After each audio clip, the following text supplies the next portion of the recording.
This has to be the right way.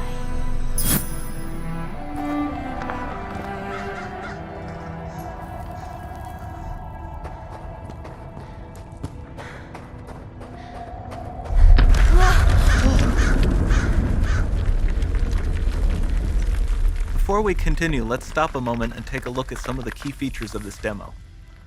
Much of what you see was built with Quixel Megascan assets, but instead of using the game versions, we used the cinematic versions, which would typically only be used in film. There are around 1 million triangles each, and thanks to virtual texturing, they all use 8K textures as well. Nanite can render an insane number of triangles very quickly.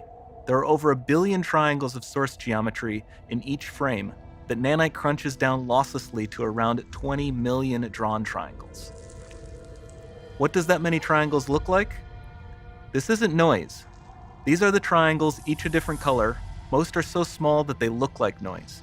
Nanite achieves detail down to the pixel, which means triangles are often the size of pixels. This amount of geometric detail requires shadows to be pixel accurate as well, and Nanite can do that too. Speaking of lighting, all of the lighting in this demo is completely dynamic, with the power of Lumen that even includes multi-bounce global illumination. No light maps, no baking here. Without GI, all of that beautiful lighting is gone. With Lumen enabled, we can move the light and the bounce changes instantly. Okay, let's keep going.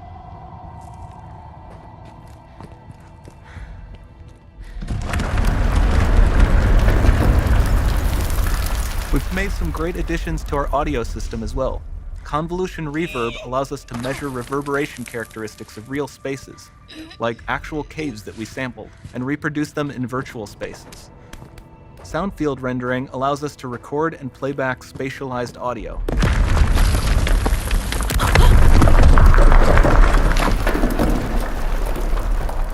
All of this adds up to a more immersive experience.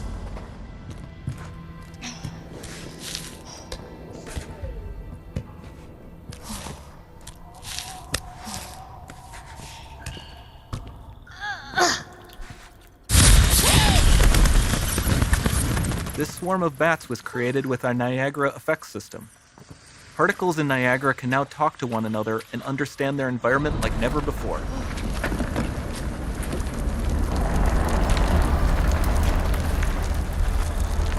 We've also added a ton of new functionality to run fluid simulations like you see in the water below.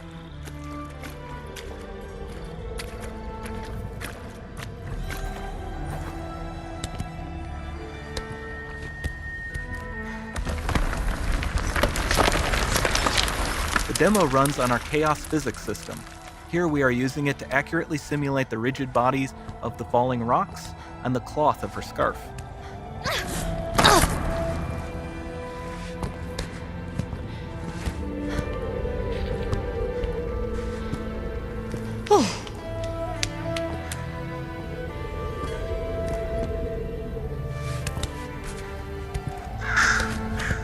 Now that the environment is so complex, we've needed to greatly improve our animation systems to adapt. We've added predictive foot placement and motion warping, which dynamically modifies IK and body position to look more natural. For the character to more realistically interact with the environment, we've added the ability to trigger seamless contextual animation events, like her hand on the door. That's promising.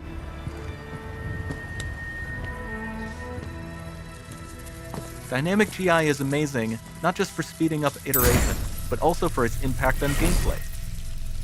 Nice. Any light source can move while still having be. beautiful bounce lighting. Dynamic illumination means specular as well, which you can see on all the metal surfaces. You can even see the Niagara-powered bugs reacting to the light.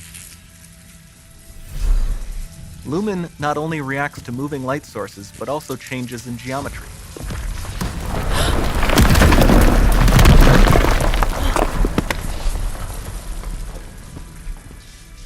Remember we mentioned high poly assets? This statue was imported directly from ZBrush and is more than 33 million triangles. No baking of normal maps, no authored LODs.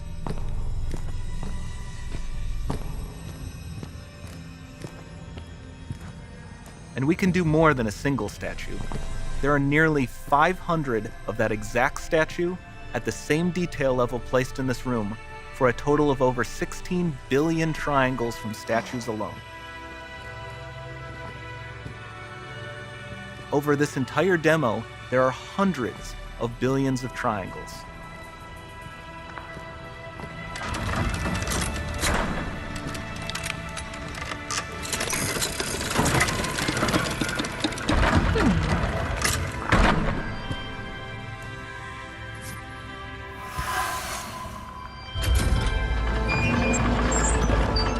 So with Nanite, you have limitless geometry, and with Lumen, you have fully dynamic lighting and global illumination, all running on a PlayStation 5.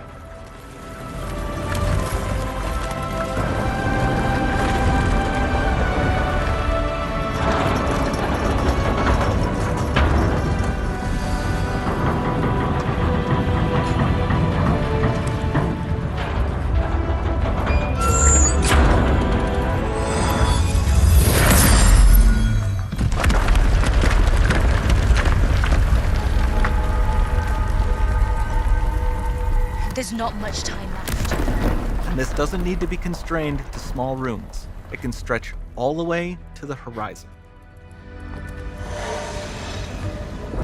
The portal, it's open.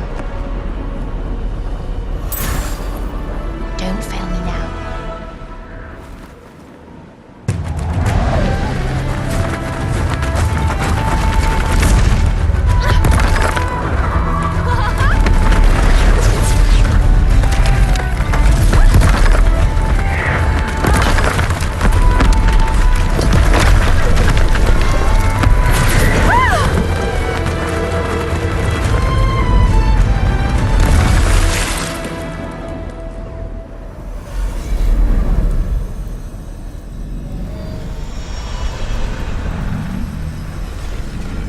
Time to see what's next.